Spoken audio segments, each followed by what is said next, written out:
The Battle of Midway, how the U.S. stopped Japan's expansion. Let me tell you about 6 minutes that changed the course of World War II. 6 minutes where American dive bombers screamed down from the sky and turned 4 Japanese aircraft carriers into floating infernos. 6 minutes that transformed a desperate defensive stand into the most decisive naval victory in American history. But to understand those 6 minutes at the Battle of Midway in June 1942, we need to go back to a Sunday morning 6 months earlier when the world caught fire. December 7th, 1941. Pearl Harbor. The Japanese strike came out of the rising sun like a tsunami of steel and fire. In less than 2 hours, the Imperial Japanese Navy had crippled America's Pacific Fleet, sinking or damaging 8 battleships and killing over 2,000 American servicemen. It was a catastrophic blow, one that sent shockwaves across the United States and seemed to announce Japan's dominance over the Pacific Ocean. And that was exactly what Admiral Isoroku Yamamoto had intended. The architect of the Pearl Harbor attack understood America's industrial might better than perhaps any other Japanese military leader. He'd studied at Harvard, served as a naval attaché in Washington, and traveled extensively across the United States. He knew that Japan couldn't win a prolonged war against American industrial power.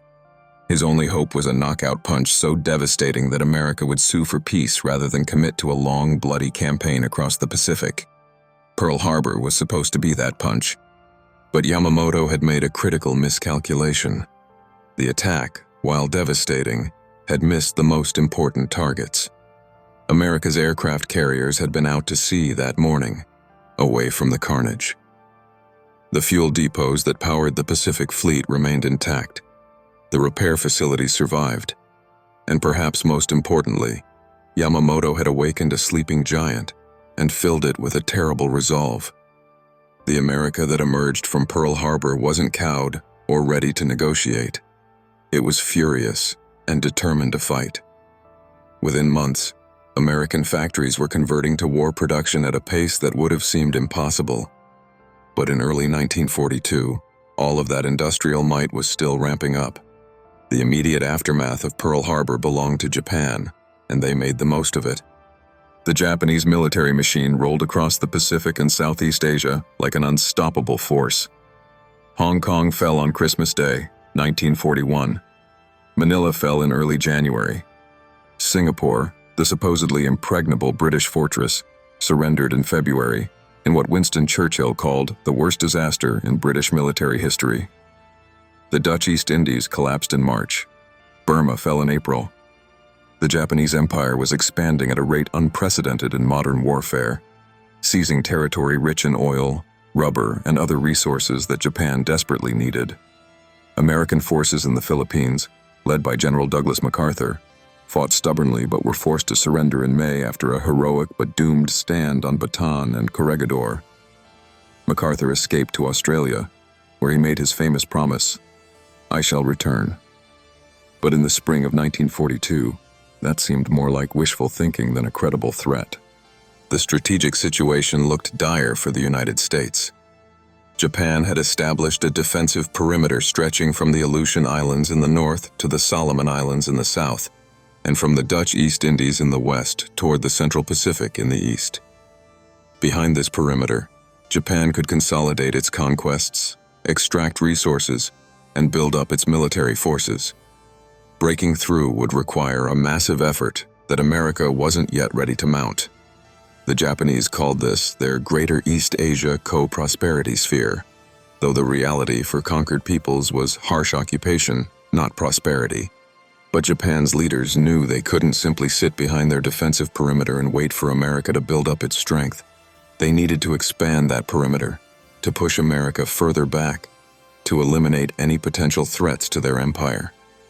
And that's where Admiral Yamamoto's attention turned to a tiny atoll in the middle of the Pacific Ocean, Midway. Midway was nothing much to look at. 2 small islands, Sand Island and Eastern Island, barely totaling 2 square miles of land, surrounded by a coral reef in the middle of the vast Pacific. But location is everything in warfare, and Midway's location was critical. Sitting roughly halfway between Asia and North America, Midway served as a vital outpost for American forces. It provided a base for patrol aircraft that could watch for Japanese movements.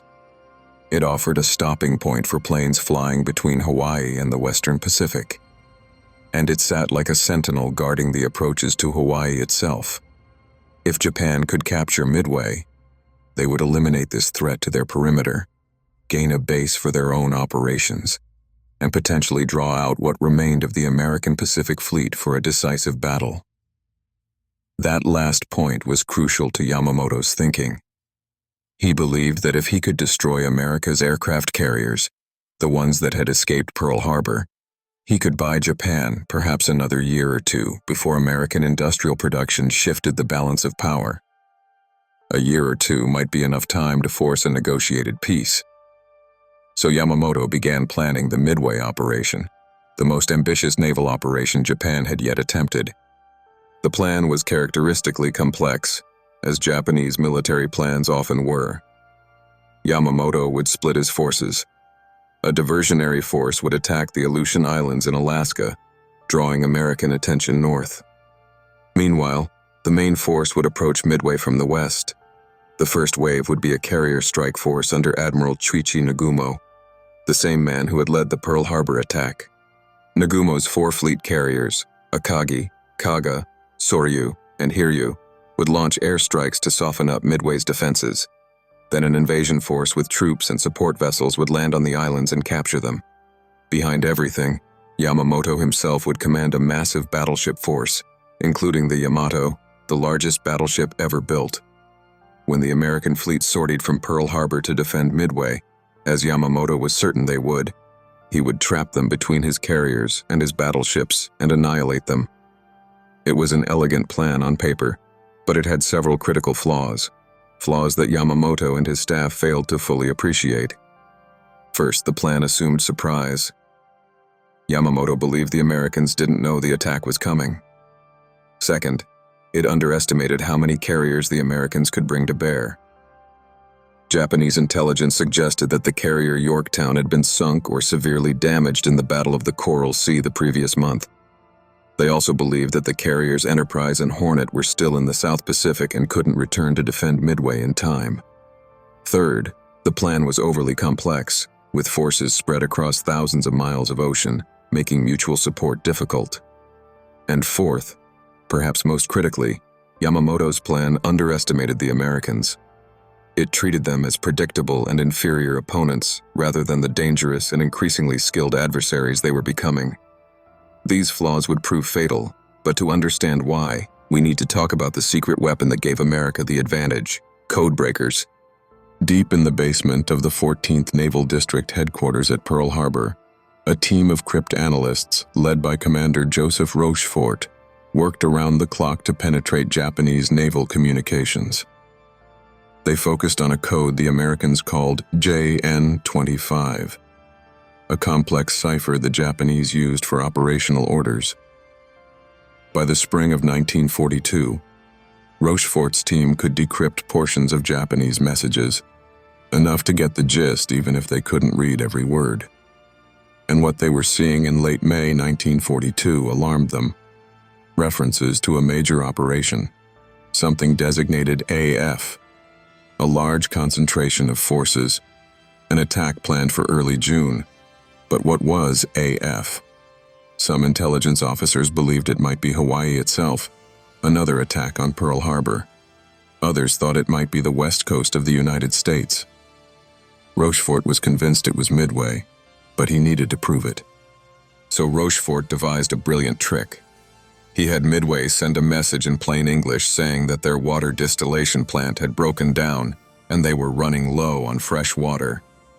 2 days later, Rochefort's team intercepted a Japanese message reporting that AF was short on fresh water. Bingo, AF was Midway. Now they knew where the Japanese were coming. They knew approximately when. And as they continued to decrypt more messages, they learned more about the size and composition of the Japanese force. It wasn't complete intelligence. They didn't know everything.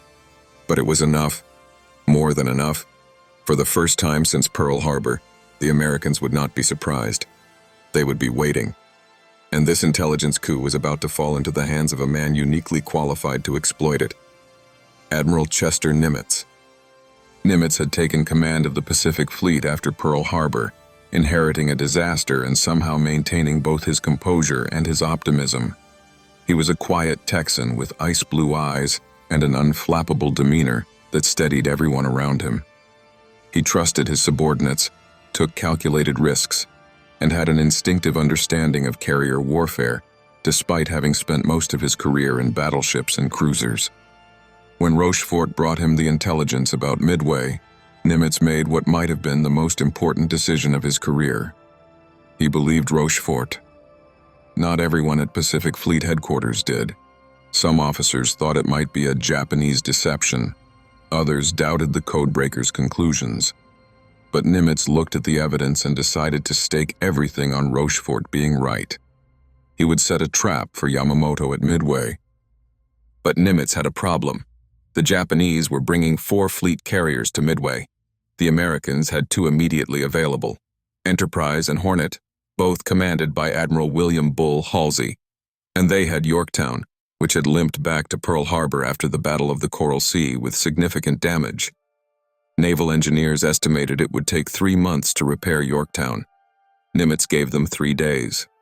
Around the clock, 1,400 workers swarmed over Yorktown, welding, cutting, replacing, and patching. It wasn't perfect. The carrier still had vulnerabilities. But 72 hours after entering dry dock, Yorktown steamed out of Pearl Harbor to join Enterprise and Hornet. Nimitz was throwing everything he had into this battle. If he lost, the entire Central Pacific would be wide open to Japanese attack. But Nimitz had one more problem. Bull Halsey, perhaps the most aggressive and inspiring American admiral, was sick. He'd developed a severe skin condition and was hospitalized.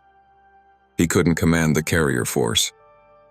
Halsey recommended his cruiser commander, Raymond Spruance, for the job. Raymond Spruance was Halsey's opposite in almost every way. Where Halsey was bombastic and aggressive, Spruance was quiet and analytical. Where Halsey made snap decisions based on instinct, Spruance carefully calculated odds and options. Many officers expected Halsey to recommend a carrier admiral, but Halsey knew Spruance had a quality even rarer than aggression: sound judgment. Nimitz agreed and gave Spruance command of Enterprise and Hornet. Yorktown would sail under Rear Admiral Frank Jack Fletcher, who technically outranked Spruance and would command the overall task force.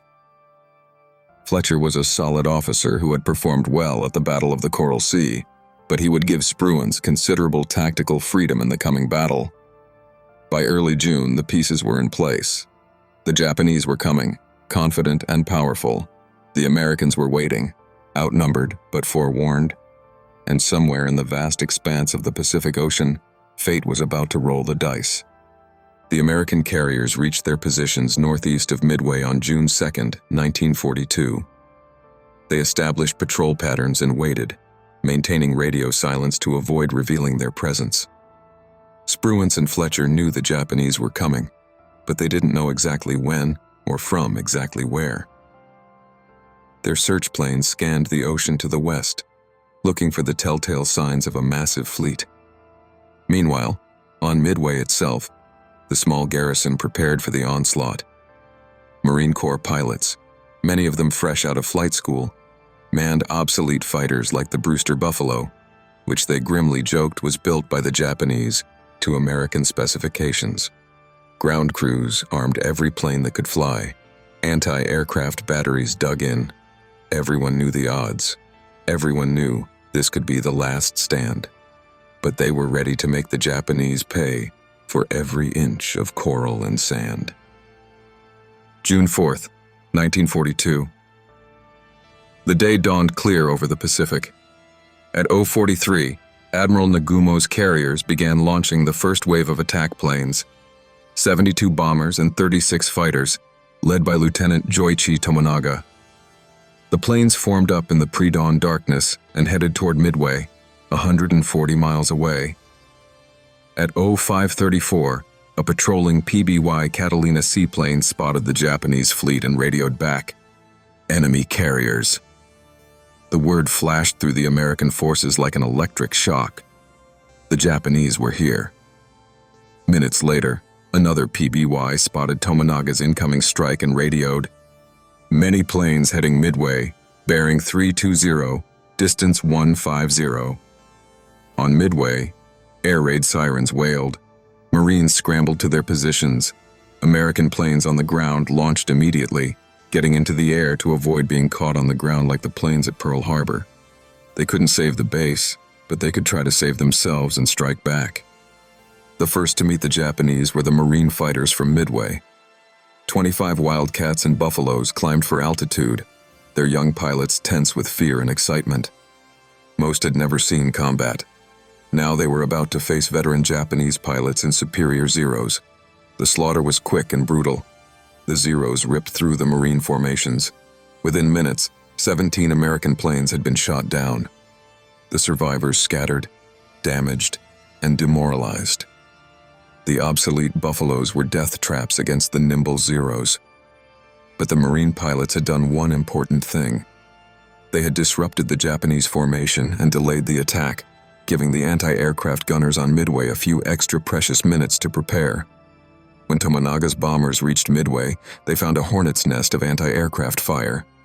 The Marines on the ground poured everything they had into the sky. Tracers crisscrossed the morning air. Japanese planes staggered and fell. But there were too many attackers, and they were too skilled. Bombs rained down on Sand Island and Eastern Island. Fuel tanks exploded in massive fireballs. Buildings disintegrated. Runways cratered. The power plant took a direct hit. One Marine watching from a dugout later said it looked like the end of the world. But Midway didn't die. The Japanese had inflicted damage, but the Americans had dispersed their installations and dug in deep.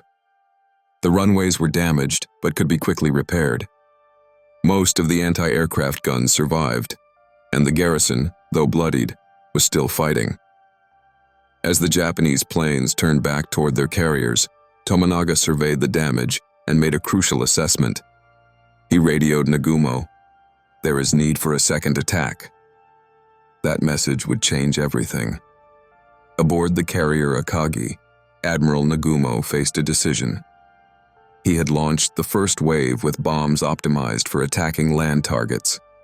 But he had held back a second wave, 108 planes, armed with torpedoes and armor-piercing bombs for attacking ships. This second wave was Nagumo's insurance policy, ready to go if the American carriers appeared. The Japanese knew American carriers were somewhere in the Pacific, but they believed they were far away, perhaps near Hawaii or down in the South Pacific. Nagumo's scout planes hadn't found them, so when Tomonaga's message arrived requesting a second strike on Midway, Nagumo made his fateful decision. He would rearm the second wave with land bombs for another attack on Midway. This was precisely the moment when everything started to go wrong for the Japanese. Rearming planes on an aircraft carrier is a time-consuming, dangerous process. The armored bombs and torpedoes had to be removed from the planes and brought below decks to the magazines. Then different bombs had to be brought up and attached.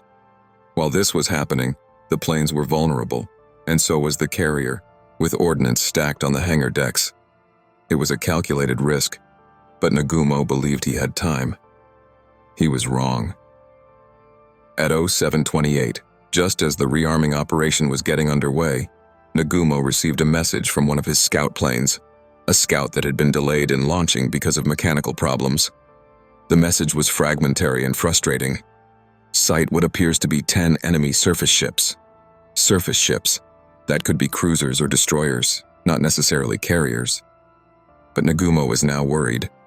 He ordered the rearming stopped and demanded clarification from the scout plane. The minutes dragged by. Finally, at 0745, another message arrived. Enemy ships are 5 cruisers and 5 destroyers. Okay, not carriers. Nagumo breathed a little easier and ordered the rearming to continue. But at 0809, the hammer fell. The scout plane sent an updated message. The enemy is accompanied by what appears to be a carrier. A carrier. The Americans had a carrier within striking range. Nagumo's confidence evaporated. He ordered the rearming stopped again, and the planes rearmed once more with anti-ship weapons.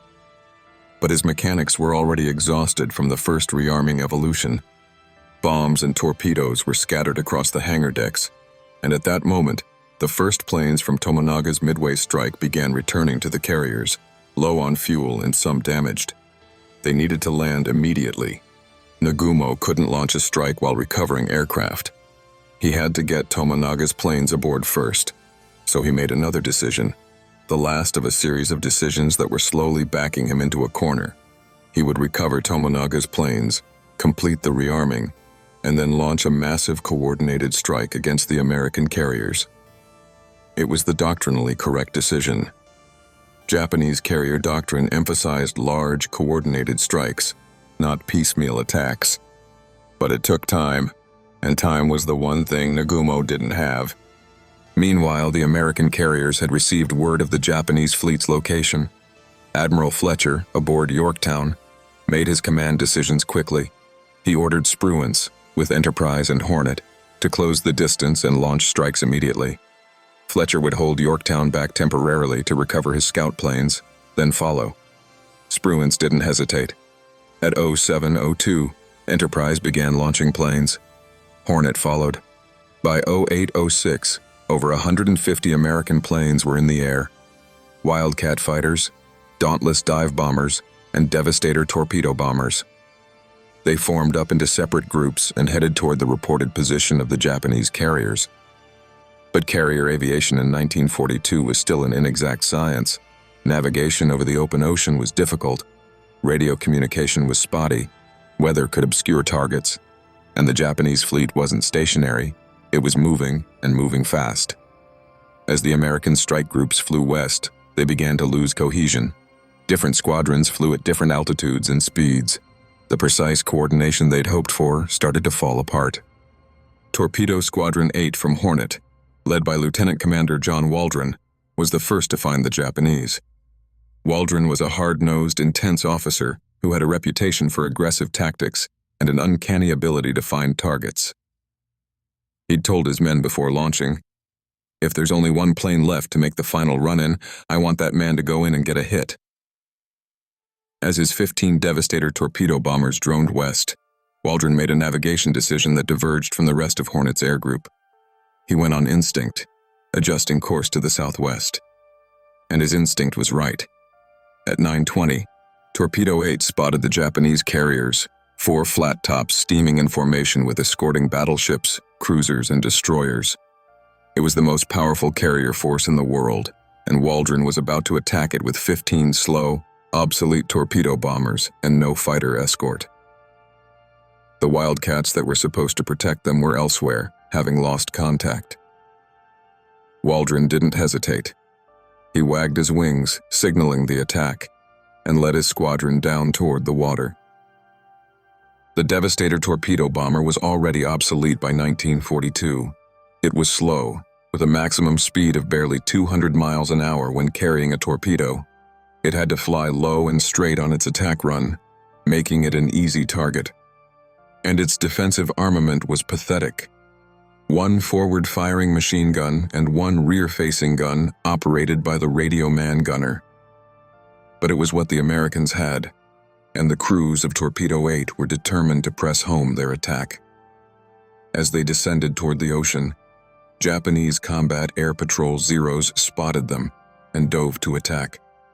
At the same time, every anti-aircraft gun in the Japanese fleet opened fire, the sky filled with tracers and exploding shells. Waldron's Devastators flew into a hurricane of steel.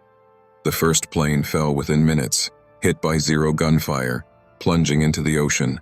Then another, and another. The Zeros were merciless, making repeated firing runs, raking the slow torpedo bombers from stem to stern. The Devastator's rear gunners fired back desperately, but it was like fighting a forest fire with a squirt gun. One by one, the planes of Torpedo 8 were shot down. They dropped their torpedoes as they went, but none hit. The Japanese carriers twisted and turned, avoiding the wakes of the torpedoes with practiced ease. Within 10 minutes, All 15 planes of Torpedo 8 had been shot down. 30 aircrew members were dead. Only one man survived, Ensign George Gay, whose plane had been hit and crashed into the ocean. Gay managed to pull himself out of the sinking aircraft and float on a seat cushion, watching the battle unfold from water level. He would be the only member of Torpedo 8 to see what happened next. He would also be the sole witness from his squadron to the events that would change the war. But Torpedo 8's sacrifice was not in vain. They had pulled the Japanese combat air patrol down to sea level. Every Zero was now at low altitude, chasing torpedo bombers. The anti-aircraft guns were aimed low, and Admiral Nagumo's attention was focused on the surface threat. No one was looking up. Torpedo Squadron 6 from Enterprise arrived next, led by Lieutenant Commander Eugene Lindsay. They too attacked without fighter escort, and they too flew into a maelstrom of fire. 14 Devastators pressed home their attack. 10 were shot down. None of their torpedoes hit. Then came Torpedo Squadron 3 from Yorktown, led by Lieutenant Commander Lance Massey. 12 Devastators attacked. 10 were shot down, including Massey's plane. Again, no torpedo hits. In less than an hour, the Americans had sent 41 torpedo bombers against the Japanese fleet. 35 had been shot down. Not a single torpedo had hit. The sacrifice seemed futile, a waste of brave men and precious aircraft. It looked like a disaster, one more defeat to add to the long list of American failures in the Pacific. But those torpedo bombers had done something crucial. They had set the stage for the most decisive 6 minutes in naval history. While the torpedo bombers were making their agonizing attacks, American dive bombers were searching for the Japanese fleet. The dive bomber squadrons had become separated during the flight out. Hornet's dive bombers had flown too far north and missed the Japanese entirely. They would eventually turn back toward Midway, some ditching in the ocean when they ran out of fuel. But Enterprise's Bombing Squadron 6 and Scouting Squadron 6, 32 dauntless dive bombers led by Lieutenant Commander Wade McCluskey, were still searching.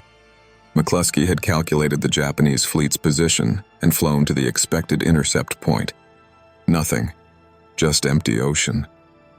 Fuel was running low. The smart, safe decision would be to turn back. But McCluskey decided to gamble. He extended the search, flying southwest on a hunch. His pilots were worried now. They were reaching their fuel limits. Some were signaling that they needed to turn back. McCluskey pressed on, and then, at 0955, he spotted it, the wake of a Japanese destroyer, cutting a white line through the blue Pacific, heading northeast. McCluskey made another gamble. He followed that wake. At 10:02, McCluskey's radio crackled. "Enemy carriers ahead." At 10:05, McCluskey spotted them. 3 Japanese carriers, Akagi, Kaga, and Soryu, steaming in formation. Their decks were packed with planes being armed and fueled for a strike against the American carriers. McCluskey immediately divided his force. He would take Enterprise's Bombing Squadron 6 against Kaga. He ordered Scouting Squadron 6, led by Lieutenant Earl Gallagher, to hit the other carriers. McCluskey's pilots armed their bombs and prepared to dive. At almost the same moment, Yorktown's Bombing Squadron 3, 17 dauntless dive bombers, led by Lieutenant Commander Maxwell Leslie, approached from a different angle. Leslie had managed to navigate directly to the Japanese fleet and had arrived at the perfect moment. His squadron picked out Soryu and prepared to attack. The Americans now had 49 dive bombers converging on the Japanese carriers from different directions, and the Japanese had no idea they were coming. Remember those Zeros that Torpedo 8 and the other torpedo squadrons had pulled down to sea level? They were still down there, still looking for more torpedo bombers. The anti-aircraft guns were still aimed low. Admiral Nagumo was on the bridge of Akagi, trying to decide when to launch his own strike. His flight decks were crowded with fully armed and fueled planes, ready to take off. The rearming evolution was complete. He just needed a few more minutes. He didn't have minutes. At 10:22, a Japanese lookout on Akagi finally spotted the American dive bombers, high in the sky, starting their dives. He screamed a warning. Zeros tried desperately to climb. Anti-aircraft guns swiveled upward, but it was too late. Wade McCluskey rolled his Dauntless into a steep dive, pointing the nose at Kaga. His wingman followed, a string of dive bombers plunging from 19,000 feet toward the carrier below. The next 6 minutes would decide the battle, and possibly the war. The Dauntless dive bomber was a good aircraft, sturdy and reliable. In a dive, it could reach speeds over 250 miles per hour, and its accuracy was significantly better than level bombing. Each Dauntless carried a 1,000-pound bomb, enough to punch through a carrier's wooden flight deck and detonate inside the hangar deck below. But diving through anti-aircraft fire required nerves of steel. The pilots had to hold the dive despite the flak bursting around them, despite the tracers reaching up like fingers of death, despite their planes shaking and protesting as they exceeded their normal speed limits. They had to hold until they reached 1,500 feet or lower, then release the bomb and pull out of the dive, feeling the G-forces crushing them into their seats as the plane groaned and clawed for altitude. It was terrifying, and it was glorious. And on this morning, it was devastating. McCluskey's first bomb missed Kaga, splashing into the ocean alongside. But his second section scored. A 1,000-pound bomb hit Kaga's flight deck amidships and exploded in the hangar deck below. A second bomb hit near the superstructure. A third hit aft. Within 90 seconds, Kaga had taken 4 direct hits. The results were catastrophic. The bombs detonated among the fully armed and fueled planes on the hangar deck. Secondary explosions ripped through the carrier. Gasoline fires erupted. Torpedoes cooked off, their warheads exploding with massive force. Bombs stacked on carts detonated. Within minutes, Kaga was a floating inferno, flames shooting hundreds of feet into the air, black smoke boiling up to create a pillar visible for miles. The ship's captain, mortally wounded by one of the first explosions, died on his bridge. The crew fought desperately to save their ship, but it was hopeless. Kaga would burn for hours before finally sinking, taking 800 men with her. While Kaga was dying, Akagi came under attack. Akagi was Admiral Nagumo's flagship, the carrier that had led the attack on Pearl Harbor, a symbol of Japanese naval power. Lieutenant Richard Best, leading a section of dive bombers from Enterprise, picked out Akagi and dove. Best was one of the best dive bomber pilots in the Navy, and he proved it now. His 1,000-pound bomb hit Akagi's flight deck squarely amidships, right next to the midship elevator. The bomb penetrated to the hangar deck and exploded among the rearming aircraft there. Like Kaga, Akagi immediately suffered massive secondary explosions. Fires spread with frightening speed. The forward aviation fuel tanks ruptured, adding gasoline to the inferno. Within minutes, the ship's command structure collapsed. Admiral Nagumo, dazed and shocked, was led from the burning bridge to a destroyer. The crew fought the fires for hours, but by evening, Akagi was doomed. The order came to abandon ship, and Japanese destroyers sent torpedoes into the burning hulk to put it out of its misery. Akagi slid beneath the waves, taking 267 men with her. Simultaneously, Yorktown's dive bombers hit Soryu. Lieutenant Commander Maxwell Leslie led his squadron in a textbook dive bombing attack. 3 bombs hit Soryu within minutes. Like her sisters, Soryu erupted in flames as secondary explosions tore through her. The crew abandoned ship within 20 minutes, the fire spreading so fast that there was no hope of saving her. Soryu burned throughout the afternoon, finally exploding and sinking just after 7 p.m., taking 718 men to the bottom. 3 Japanese carriers destroyed in 6 minutes. The finest carrier force in the world, the fleet that had struck Pearl Harbor, conquered Southeast Asia and seemed invincible, had been reduced to burning wreckage in the time it takes to soft-boil an egg. The balance of power in the Pacific had shifted in an eye blink, but the battle wasn't over. 1 Japanese carrier remained, Hiryu. Hiryu had been steaming separately from the other 3 carriers, which was why she hadn't been caught in the devastating American dive bomber attacks. When news of the disaster reached Hiryu's commander, Rear Admiral Tamon Yamaguchi, he immediately ordered a counterstrike. Yamaguchi was one of the most aggressive and capable admirals in the Japanese Navy, and he wasn't ready to concede defeat. At 10:40, Hiryu launched a strike of 18 Valdive bombers and 6 Zero fighters, led by Lieutenant Michio Kobayashi. They headed east, searching for the American carriers. 11:30, they found Yorktown. Admiral Fletcher's flagship was vulnerable. Her fighter coverage was limited because many of her Wildcats were off attacking the Japanese fleet.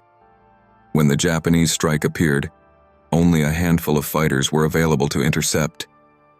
They dove into the Japanese formation and shot down several attackers, but they couldn't stop them all. At noon, the Japanese dive bombers pushed through and attacked Yorktown. The carrier's anti-aircraft fire was intense, shooting down more attackers, but 3 bombs hit. One penetrated the flight deck and exploded deep in the ship, snuffing out the boilers and bringing Yorktown to a dead stop. Another bomb hit near the smokestack, starting fires. A third hit the forward elevator, jamming it. Yorktown's damage control teams went to work with practiced efficiency. They got some boilers relit. They fought the fires. Within an hour, damage control had the situation under control, and Yorktown was making 20 knots, her flight deck operational again. It was a remarkable achievement, a testament to American damage control training and the courage of Yorktown's crew. But Hiryu wasn't done. At 1:30 p.m., Yamaguchi launched a second strike. 10 Kate torpedo bombers and 6 Zeros. They found Yorktown at 2:45 p.m., just as the carrier was recovering fighters. Once again, the handful of Wildcats on combat air patrol tore into the attackers, and once again, they couldn't stop all of them. 4 Kates broke through the defenses and launched their torpedoes. 2 torpedoes hit Yorktown on her port side, tearing massive holes below the waterline. The carrier immediately listed 17 degrees. Power failed. Fires broke out. The ship began to settle in the water. Admiral Fletcher transferred his flag to a cruiser. The captain ordered the crew to prepare to abandon ship. Yorktown looked finished, but she wouldn't sink.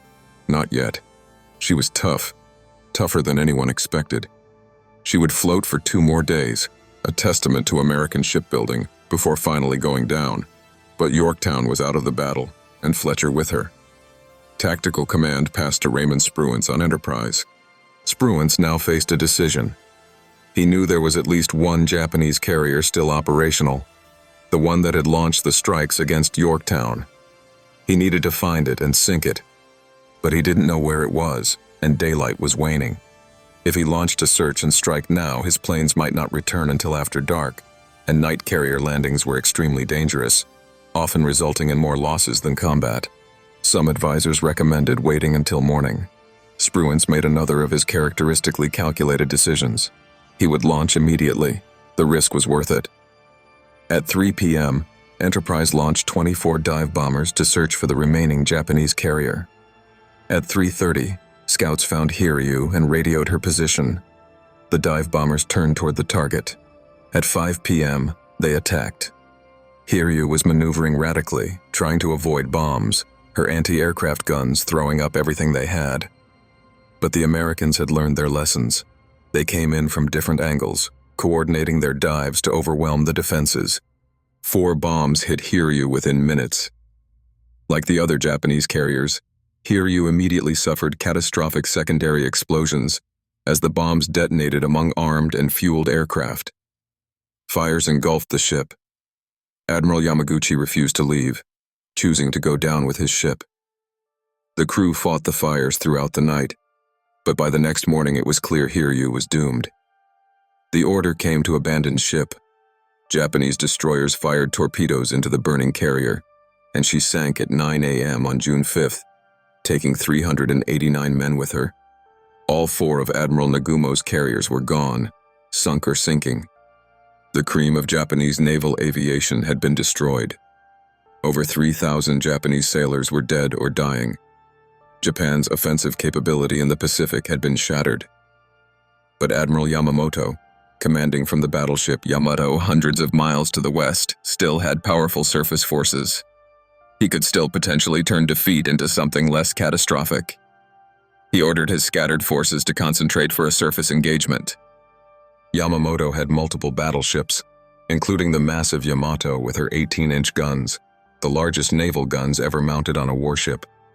In a surface engagement, these ships could devastate the American force. Spruance was aware of this danger. He knew Japanese battleships were out there somewhere. He could potentially chase the retreating Japanese fleet and finish them off, but that would mean steaming west toward Yamamoto's battleships, possibly into a night surface action where American advantages in air power would be nullified and Japanese advantages in gunnery and torpedoes would dominate.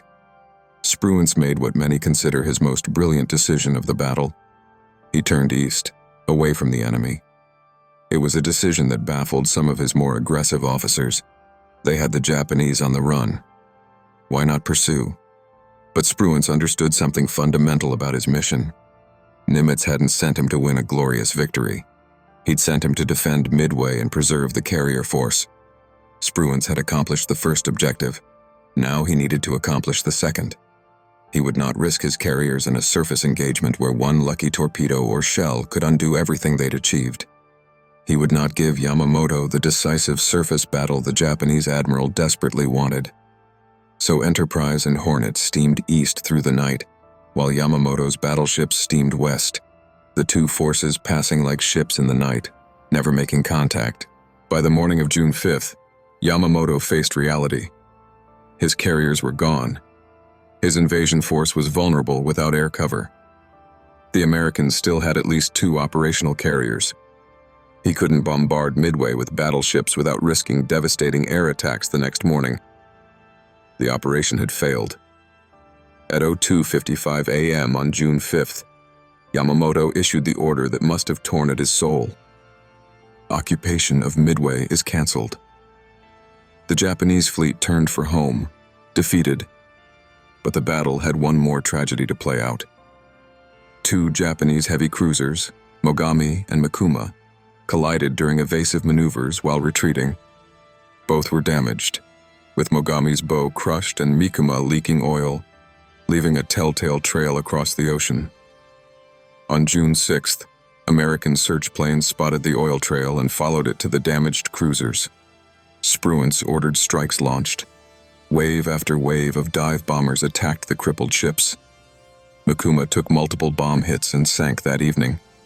Mogami, despite severe damage, somehow made it back to Japan, though she would be in repair yards for months. The Battle of Midway was over. The butcher's bill was stark and telling. Japan had lost 4 fleet carriers, 1 heavy cruiser, over 300 aircraft, and more than 3,000 men, including many of their most experienced pilots and aircrew. The United States had lost 1 carrier, 1 destroyer, about 150 aircraft, and 307 men. But the numbers, dramatic as they were, didn't tell the whole story. The strategic implications were even more profound. Japan's offensive capability in the Pacific had been broken. The First Air Fleet, which had rampaged across the Pacific for 6 months, no longer existed. Japan could not replace those 4 fleet carriers quickly. Their industrial base wasn't capable of matching American production. More critically, they couldn't replace the experienced pilots and aircrew they'd lost, the veterans who had trained for years and had combat experience from China and the first 6 months of the Pacific War. Japanese pilot training programs simply couldn't produce replacement pilots fast enough or train them thoroughly enough. From Midway forward, the quality of Japanese naval aviation would decline while American pilot quality steadily improved. The balance of naval air power in the Pacific had shifted, and it would never shift back. Japan was now on the defensive. They could no longer contemplate offensive operations aimed at expanding their empire. Instead, they would have to defend what they'd already conquered, and even that would prove increasingly difficult. For the United States, Midway was the turning point, though few realized it at the time. The desperate defensive struggles were over. America could now begin planning offensive operations, though it would take months more to build up the forces necessary. The road ahead was still long, still brutally difficult, still soaked in blood. But the outcome was no longer in doubt. Japan had lost the war at Midway, though it would take 3 more years of savage fighting before the Japanese government would accept that reality. Admiral Nimitz flew to Midway immediately after the battle to inspect the damage and congratulate the defenders. He found the islands battered but functional, the runways already being repaired, the garrison bloodied but in good spirits. He toured the islands, shook hands with Marines and Navy personnel, and made sure they understood how important their stand had been. Then he returned to Pearl Harbor to plan the next moves. The codebreakers who had made the victory possible received personal thanks from Nimitz, though their role would remain secret for decades. Commander Rochefort would later receive the Distinguished Service Medal for his crucial intelligence work, though it came years after the battle due to bureaucratic infighting. The pilots who had survived the battle became instant heroes, though they were humble about their accomplishments. Many of them would fight through the rest of the war, island by island, carrier battle by carrier battle. Some would survive, many would not. The men of Torpedo 8, who had sacrificed themselves in the desperate torpedo attacks, received posthumous recognition. Every member of the squadron received the Navy Cross or the Distinguished Flying Cross. Lieutenant Commander John Waldron received the Navy Cross and became a symbol of American courage and determination.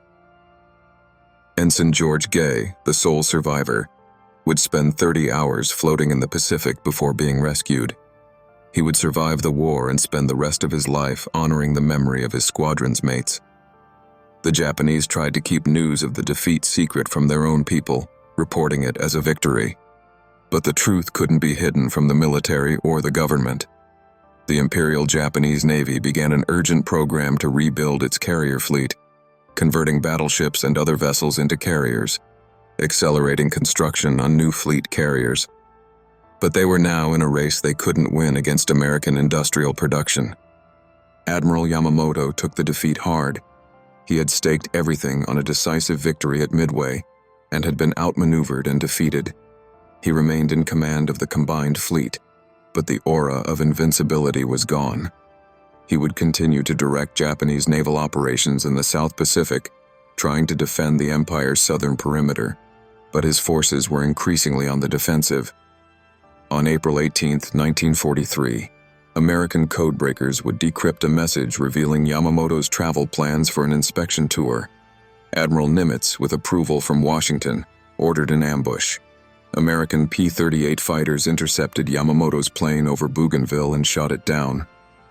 The architect of Pearl Harbor and the Midway operation died in the jungle of the South Pacific. Some historians have called this assassination, others an act of war. Either way, it was a fitting bookend to the intelligence coup at Midway. Japan had started the war by surprise attack. America had turned the tables using intelligence and determination. The Battle of Midway began the transformation of the Pacific War from a series of Japanese victories into an American offensive that would not stop until Tokyo Bay. In August 1942, just 2 months after Midway, American Marines landed on Guadalcanal in the Solomon Islands, beginning the first major American offensive operation. It would be a brutal 6-month campaign, a grinding meat grinder of a battle that cost both sides heavily. But the Americans had resources to replace their losses. Japan did not. After Guadalcanal came New Georgia, Tarawa, the Marshall Islands, the Marianas, the Philippines, Iwo Jima, Okinawa, each island paid for in blood, each step bringing American forces closer to Japan itself. The submarine campaign that strangled Japan's supply lines, the strategic bombing campaign that burned Japanese cities, the eventual atomic bombs that ended the war, all of these became possible because of what happened at Midway. It's worth considering what might have happened if Midway had gone differently. If Yamamoto's plan had succeeded, if the Japanese had sunk the American carriers and captured Midway, the Pacific War would have looked very different, at least in the short term. With Hawaii threatened and the carrier fleet destroyed, America would have been forced onto the defensive, possibly for a year or more, while new carriers were built and new pilots trained. Japan might have had time to consolidate their empire, fortify their positions, and possibly negotiate a peace settlement that left them in control of much of their conquered territory. But even in this alternate scenario, it's hard to see how Japan could have ultimately won. American industrial production was simply too overwhelming. By late 1943, new Essex-class carriers were rolling out of American shipyards at a rate Japan couldn't match. American pilot training programs were producing thousands of well-trained aviators. American submarine construction was accelerating. Even with more time, Japan's resource shortages, particularly oil, would have become crippling. So perhaps Midway didn't change whether America would win the war, but it certainly changed when and how. It saved months or even years of fighting. It prevented Japan from further expanding their empire. And it gave Americans, reeling from 6 months of defeats, the confidence that they could fight and win against an enemy that had seemed invincible. The psychological impact of Midway, both in America and Japan, was as important as the strategic impact. Morale in the United States soared. The war could be won. The Japanese could be beaten. For Japan, Midway was the first crack in the facade of invincibility, the first moment when their military leadership had to confront the possibility that they might not win.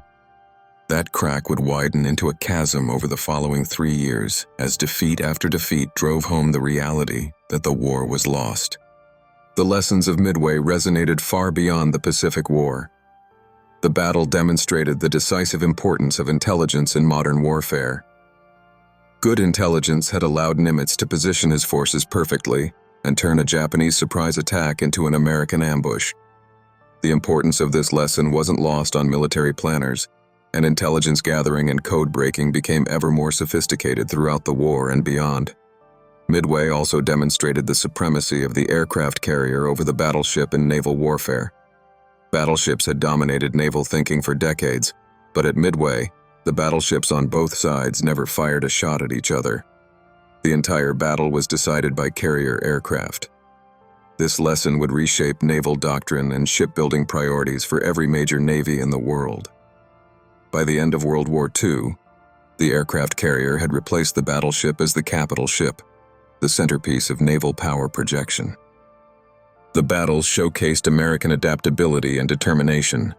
The torpedo bomber pilots who pressed home their attacks despite overwhelming odds, the dive bomber pilots who searched beyond their fuel limits to find the enemy, the damage control teams who saved Yorktown and kept her fighting despite catastrophic damage, the garrison on Midway who stood their ground against a vastly superior force. All of these demonstrated qualities that would characterize American fighting through the rest of the war. Americans could take a punch. They could learn from their mistakes. They could adapt their tactics. And they could hit back, hard. The Japanese had counted on American softness, on the belief that Americans wouldn't have the stomach for a long, brutal war. Midway proved them catastrophically wrong. Admiral Yamamoto had been right when he supposedly said after Pearl Harbor, "I fear all we have done is to awaken a sleeping giant and fill him with a terrible resolve." Whether he actually said those words or not, they captured the truth of what happened. Midway was where that sleeping giant fully awoke. The human cost of Midway deserves reflection. 307 Americans died at Midway, most of them aircrew shot down attacking the Japanese fleet. Each one left behind families, sweethearts, friends, dreams unfulfilled. The torpedo bomber pilots who flew into the face of overwhelming firepower knew their odds of survival were minimal, yet they went anyway. That kind of courage is humbling. Lieutenant Commander John Waldron and his men from Torpedo 8 became famous, but dozens of other aircrew showed the same courage in attacks that were equally doomed and equally necessary. On the Japanese side, over 3,000 men died, many of them trapped below decks on burning carriers, drowned when their ships sank, or killed by explosions and fire. They fought for their emperor and their country with the same courage and dedication as their American opponents. War makes enemies of people who, in other circumstances, might have been friends. The men fighting at Midway were professionals doing their jobs under the most extreme circumstances imaginable. In the years after the war, veterans from both sides would sometimes meet at reunions and commemorations. Former enemies would shake hands, share stories, and recognize in each other the common experience of combat and survival. These meetings were reminders that while nations go to war for political reasons, the men who fight and die do so for each other, for duty, for honor. The Battle of Midway has been commemorated and studied extensively since 1942. Books, documentaries, and movies have told and retold the story, each emphasizing different aspects. Some focus on the intelligence coup that made the victory possible. Others focus on the courage of the torpedo bomber crews. Still others examine the tactical decisions made by commanders on both sides. There's a reason the battle continues to fascinate. It has all the elements of great drama. Underdogs facing overwhelming odds. A surprise reversal where the hunted became the hunter. Individual courage making the difference at crucial moments. And stakes that couldn't have been higher. The future of the Pacific hanging in the balance. But beyond the drama, Midway represents something fundamental about the nature of warfare and human conflict. It demonstrates that materiel matters, that industrial production and logistics are crucial, but that they're not everything. Japan had the advantage in carriers and aircraft at Midway, yet they lost because of better American intelligence, better American damage control, and crucially, better American leadership at the key moment. Nimitz's decision to trust Rochefort's intelligence, Spruance's decisions about when to launch attacks and when to withdraw, even the tactical decisions of individual squadron leaders like Wade McCluskey to extend his search. All of these human decisions shape the outcome as much as any material factor. Wars are fought by people, and people make the difference. Midway also demonstrates the importance of luck in warfare. If the Japanese scout plane that spotted the American carriers hadn't been delayed by mechanical problems, Nagumo might have had earlier warning. If Wade McCluskey hadn't spotted that Japanese destroyer's wake, he might never have found the carriers. If the timing of the American attacks had been slightly different, the Japanese might have gotten their strike launched. Countless small factors, many of them beyond anyone's control, came together to produce the outcome. Military historians sometimes try to make warfare seem like a science, something predictable and controllable if you just have enough information and make the right decisions. Midway reminds us that warfare is ultimately chaos, that even the best plans can fall apart, and that victory often goes to whoever can best adapt to chaos and exploit opportunities when they appear. The Japanese plan at Midway was complex and elegant on paper, but it fell apart when confronted with an enemy who didn't behave as expected and circumstances that didn't cooperate. The American plan was simpler, more flexible, and ultimately more effective. There's a lesson there about the dangers of overplanning and the virtues of simplicity and adaptability.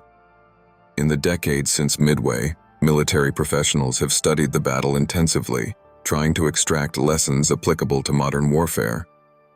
How should carriers be employed? How important is intelligence versus firepower? What's the right balance between offensive action and defensive caution? These questions remain relevant even as warfare has evolved beyond carrier battles into missile engagements, cyber warfare, and drone operations. The fundamentals remain the same. Gather good intelligence, position your forces advantageously, strike first if possible, maintain flexibility, and never underestimate your enemy. Yamamoto's great error at Midway was underestimating his enemy. He assumed American carriers would be far away. He assumed the Americans would be surprised. He assumed he had time to rearm and launch a coordinated strike. Every assumption proved wrong, and those wrong assumptions cost Japan the battle and ultimately the war. For the United States, Midway was proof that investment in intelligence, training, and technology pays dividends. The codebreakers who made the victory possible had been working in obscurity, often with minimal resources and recognition. Their contribution was as important as any admirals or pilots. The doctrine and training that enabled American pilots to press home attacks despite terrible losses had been developed painstakingly over years of peacetime exercises. The damage control procedures that saved ships had been refined and practiced until they became second nature. All of this preparation, much of it done before the war started, paid off at the crucial moment. There's a broader lesson here about the importance of preparation and investment in capabilities that might not seem immediately important, but that become crucial in crisis. The Battle of Midway has also taken on symbolic significance beyond its military importance. It represents American resilience, the ability to absorb catastrophic setbacks like Pearl Harbor and come back stronger. It represents the triumph of intelligence and courage over brute force. It represents the kind of underdog victory that Americans love in their storytelling. In many ways, Midway is the perfect American war story. Outgunned but not outthought, taking losses but persevering, and ultimately winning through a combination of skill, courage, and yes, some luck. The battle has become a touchstone in American military culture, studied at every service academy, referenced in discussions of carrier warfare, intelligence operations, and military leadership. For the Japanese, Midway represents the high water mark of their imperial expansion, the moment when the tide turned decisively against them. Japanese historians and military analysts have studied the battle exhaustively, examining what went wrong and why. The loss of the 4 carriers was catastrophic, but many Japanese analysts point to deeper problems: flawed strategy, inadequate intelligence, and crucially, the failure to appreciate how quickly American industrial production could shift the balance of power. Japan's entire war strategy relied on winning quick victories and forcing negotiations before American production could overwhelm them. Midway showed that strategy wasn't working. America wasn't going to negotiate. America was going to fight and fight and fight until Japan was defeated. The aftermath of Midway saw both sides adjusting their strategies. For the United States, the victory enabled a shift from defensive operations to offensive campaigns. Planning began immediately for operations in the South Pacific, starting with Guadalcanal. The production of carriers, planes, and trained pilots accelerated. America was building toward overwhelming superiority in the Pacific, though it would take time. For Japan, Midway forced a strategic reassessment. The focus shifted to defending the perimeter they'd established, particularly the southern resource area in the Dutch East Indies that provided oil, rubber, and other critical materials. But defending such a vast area with diminishing resources would prove impossible. One by one, Japan's island strongholds would fall to American attacks. The story of those subsequent campaigns, from Guadalcanal through Okinawa, is one of increasing American dominance and desperate Japanese resistance. But all of those campaigns became possible because of what happened at Midway. Without the victory at Midway, Guadalcanal might not have been possible, or might have come months later. The entire timeline of the Pacific War shifted because of those 6 minutes when American dive bombers appeared over the Japanese carriers. It's almost impossible to overstate how much hinged on that moment. If even 1 or 2 Japanese carriers had survived, if the Americans had lost all 3 of their carriers, the entire course of the war changes. That's what makes Midway so compelling to study and remember. It was genuinely a decisive battle.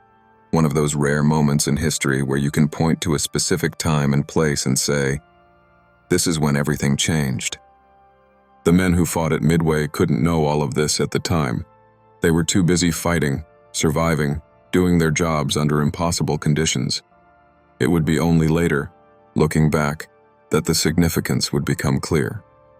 For those who survived, Midway became a defining moment of their lives, the day they helped turn the tide of the war. For those who died, well, they gave everything at the moment when it mattered most. Their sacrifice wasn't in vain. Every torpedo bomber pilot who flew into the face of overwhelming fire, every dive bomber pilot who pushed through to release his bomb on target, every sailor fighting fires on a burning ship, every Marine defending Midway's shores, they all contributed to a victory that changed the course of history. That's not hyperbole. That's not patriotic exaggeration. That's simply historical fact. The Battle of Midway stopped Japan's expansion in the Pacific. It shifted the balance of naval power. It enabled American offensive operations that would eventually win the war. All of that happened because of the courage, skill, and sacrifice of a few thousand American servicemen over 4 days in June 1942. Today, Midway Atoll is a wildlife refuge, home to millions of seabirds and marine life. The military installations are largely gone, dismantled or reclaimed by nature. But memorials on the islands honor those who fought there. The waters around Midway hold the wreck sites of the Japanese carriers, underwater graves for thousands of sailors. These wrecks are protected sites, war graves that deserve respect. Occasionally, expeditions find and photograph these wrecks, bringing back images of carriers that once seemed invincible, now lying broken on the ocean floor. These images are sobering reminders of the cost of war, of the men who died far from home in a conflict not of their choosing. The legacy of Midway extends into the present day. The United States Navy still operates carrier strike groups that trace their lineage and doctrine back to the lessons learned at Midway. The importance of intelligence in military operations, demonstrated so dramatically at Midway, has only increased in the modern era. The virtues of adaptability, initiative, and courage under fire that American servicemen showed at Midway remain core values of the American military.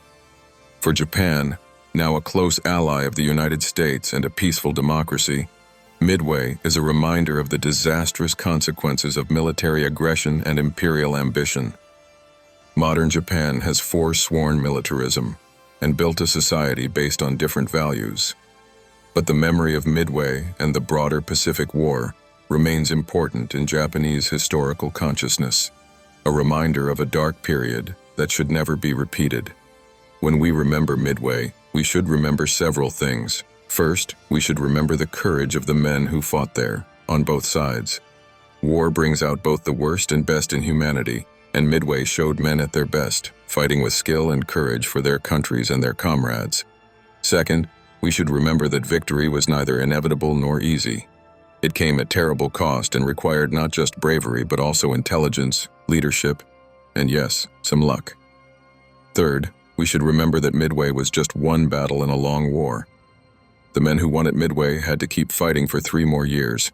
Many of them didn't survive the war. Midway was a crucial victory, but it was only the beginning of the long road back across the Pacific. And finally, we should remember why the battle mattered.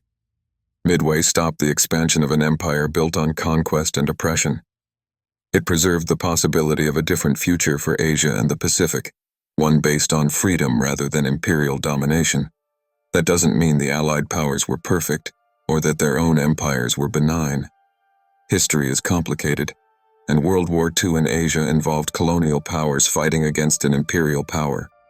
But Japan's Greater East Asia co-prosperity sphere was brutal for the people who lived under it, and its expansion threatened even more suffering.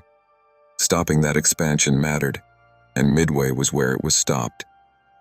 The Battle of Midway stands as one of the decisive naval battles in history, worthy of comparison to Salamis, Trafalgar, and Jutland. But it was more than just a naval battle.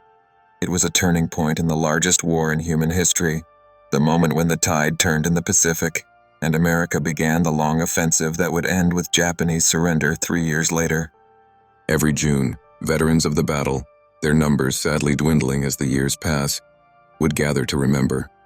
They'd share stories, honor fallen comrades, and reflect on that incredible day when everything hung in the balance.